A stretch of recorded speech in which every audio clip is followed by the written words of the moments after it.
اگر آپ دان نہیں کر سکتے ہیں تب بھی شریعت نے آپ کو یہ اجازت نہیں دی ہے کہ آپ اس بھکاری سے بدتمیزی سے بات کریں، اسے ڈانٹیں، اسے جھڑکیں، بلکہ اللہ نے قرآن میں کیا کہا؟ وَأَمَّا السَّائِلَ فَلَا تَنْهَرْ، اے نبی اگر سائل کو، اگر بھکاری کو، اگر مانگنے والے کو دینے کے لیے آپ کے پاس کچھ نہیں ہے تو پریم سے کچھ میٹھی بات بول کر کے اسے رخصت کر دو، اسے ڈانٹو مت، اسے جھڑکو مت، اسے تیزی کے ساتھ بات مت کرو۔ وَفِي الرِّقَابِ، اور اللہ نے کہا دان کیجئے گردن کو چھوڑانے میں۔ پہلے کے دور میں غلامی کا دور چلتا تھا، مرد اور عورت غلام کے طور پر بکتے تھے مارکیٹ میں، بازار میں، تو اسلام نے غلام سے آزاد کرانے کے لیے دان کرنے کا حکم دیا۔ آج بھی بہت سارے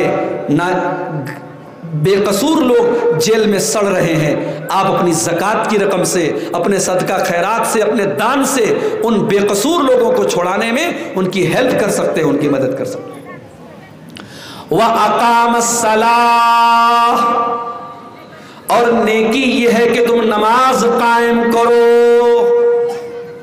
غور کرو میرے بھائیوں، میری ماں بہنوں، نماز پڑھنے کا حکم نہیں ہے، نماز قائم کرنے کا حکم ہے۔ نماز قائم کرنے کا مطلب یہ ہے کہ آپ رات میں 2 بجے تک بھی اگر جلسہ سن رہے ہیں اور صبح 5 بجے فجر کی اذان ہو رہی ہے، اپنی آنکھوں کو ملتے ہوئے آپ اٹھیں کہ نہیں صاحب نماز کے بعد ہم سو لیں گے لیکن نماز نہیں چھوڑیں گے۔ نماز قائم کرنے کا مطلب یہ ہے کہ آپ کلیا چک سے اور اپنے 16 مائل سے آپ کلکتہ گئے ہیں، اور کلکتہ میں آپ جب پہنچے ہیں ظہر کی اذان ہو رہی ہے، آپ نے وہاں جا کر کے نماز پڑھی لیکن آپ نے نماز کو چھوڑا نہیں ہے۔ نماز قائم کرنے کا مطلب یہ ہے میرے بھائی، نماز کوئی بوجھ نہیں ہے، نماز کوئی بوجھ نہیں ہے، نماز تو مومن کے دل کا سکون ہے، کیونکہ جس نبی کا کلمہ ہم پڑھتے ہیں اس نبی کی آنکھوں کی ٹھنڈک، اس نبی کی آنکھوں کا سکون نماز میں تھا۔ اس نبی نے فرمایا جعلت قرۃ عینی فی الصلاۃ، میری آنکھوں کی ٹھنڈک نماز ہے۔ اس نبی نے فرمایا یا بلال ارحنا بالصلاۃ، اے بلال جلدی سے اذان دے دو، جلدی سے نماز کھڑی کر دو تاکہ ہمارے دل کو سکون ملے۔ اس نبی نے اپنے انتم سمے میں، اپنی وفات کے پہلے، اپنی مرتیو کے پہلے، اپنے آخری سمے میں اس نبی نے اپنی امت کو کیا شکشا دی، کیا تعلیم دی؟ الصلاۃ، الصلاۃ، اے میری امت کے لوگوں نماز کی پابندی کرنا، نماز کو مت چھوڑنا۔ تو نماز قائم کرنا ہے۔ اب کوئی اگر یہ پوچھے مولوی صاحب ایک آدمی نماز بھی پڑھتا ہے اور ساتھ میں جوا بھی کھیلتا ہے، ایک آدمی نماز بھی پڑھتا ہے اور ساتھ میں زنا بھی کرتا ہے، ایک آدمی نماز بھی پڑھتا ہے اور جھوٹ بھی بولتا ہے، تو نماز پڑھنے سے کیا فائدہ ہوا؟ تو میرا جواب یہ ہے کہ تو نماز پڑھ تو رہا ہے مگر تیری نماز اللہ تعالیٰ کے ہاں قبول نہیں ہو رہی ہے۔ تو کھانا تو کھا رہا ہے مگر کھانا ایک طرف سے کھا رہا ہے اور ایک طرف سے تیرے شریر سے نکل جا رہا ہے، کھانے کا تیرے شریر کو کوئی فائدہ نہیں ہوتا ہے۔ اسی طریقے سے اگر آپ نماز پڑھتے ہیں اور نماز پڑھنے کے باوجود اگر آپ جھوٹ بول رہے ہیں، آپ زنا کر رہے ہیں، آپ حرام کھا رہے ہیں، اس کا مطلب کہ آپ کی نماز آپ کو کوئی فائدہ نہیں پہنچا رہی ہے۔ کیوں؟ کیونکہ نماز کا تو کام ہے ان الصلاۃ تنہی عن الفحشاء والمنکر، بے شک نماز آپ کو بے حیائی سے روکتی ہے، بے شک نماز آپ کو غلط کاموں سے روکتی ہے۔ اگر نماز پڑھ کر کے بھی ہم غلط کاموں سے نہیں رکتے ہیں، بے حیائی سے نہیں رکتے ہیں، اس کا مطلب یہ ہوا کہ ہم اور آپ نماز پڑھ تو رہے ہیں مگر نماز ہمارے دل کے اوپر اثر نہیں کر رہی۔ وَأَقَامَ الصَّلَاةَ، نماز قائم کرو۔ وَآتَ الزَّکَاةَ، اور نیکی کا کام اگر کرنا چاہتے ہو تو زکوٰۃ ادا کرو۔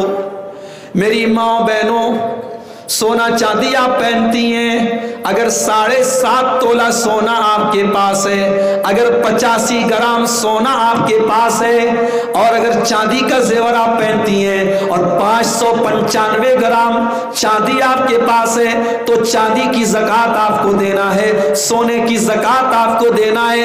اگر آپ سونے کا زیور تو پہنتی ہیں اور زکوٰۃ اس کی نہیں نکالتی ہیں، آپ چاندی کا ہار پہنتی ہیں، چاندی کی پائل اور چاندی کے جھمکے پہنتی ہیں اور اس کی کی زکات آپ نہیں نکالتی ہیں تو کل قیامت کے دن جہنم کی آگ کا کنگن آپ کو پہنایا جائے گا، جہنم کی آگ کا جھمکا آپ کے کانوں میں ڈالا جائے گا، جہنم کی آگ کی پائل آپ کے پیروں میں ڈالی جائے گی۔ جس مال کی زکات ہم نہیں نکالیں گے وہ مال کل قیامت کے دن ہمارے لیے بہت بڑی مصیبت بن جائے گا میرے بھائیوں۔ اسی لیے اللہ تعالیٰ سورہ توبہ کے اندر کہتا ہے والذین یکنزون الذھب والفضہ ولا ينفقونها فی سبیل اللہ، جو لوگ سونا چاندی اپنے گھر میں اکٹھا کرتے ہیں، اسٹور کرتے ہیں، کلیکٹ کرتے ہیں اور اس کی زکات نہیں نکالتے، ولا ينفقونها، اس کی زکات نہیں نکالتے، فبشرهم بعذاب علیم، اے نبی ان کو دردناک عذاب کی، ان کو پیڑا دائک عذاب کی بشارت سنا دو۔ کیا عذاب ہوگا ان کو؟ یوم یحما علیہا فی نار جہنم، ان کے سونے چاندی کو جہنم کی آگ میں تپایا جائے گا، گرم کیا جائے گا اور اس سے ان کے ماتھے کو، ان کی پیٹھ کو اور ان کی کمر کو داغا جائے گا۔ اتنا خطرناک عذاب ہوگا۔ اور ایک بات اور بولوں، اگر ہم اپنی زکات صحیح طریقے سے نکالیں، اللہ کی قسم پورے بھارت میں کوئی مسلمان غریب نہیں رہے۔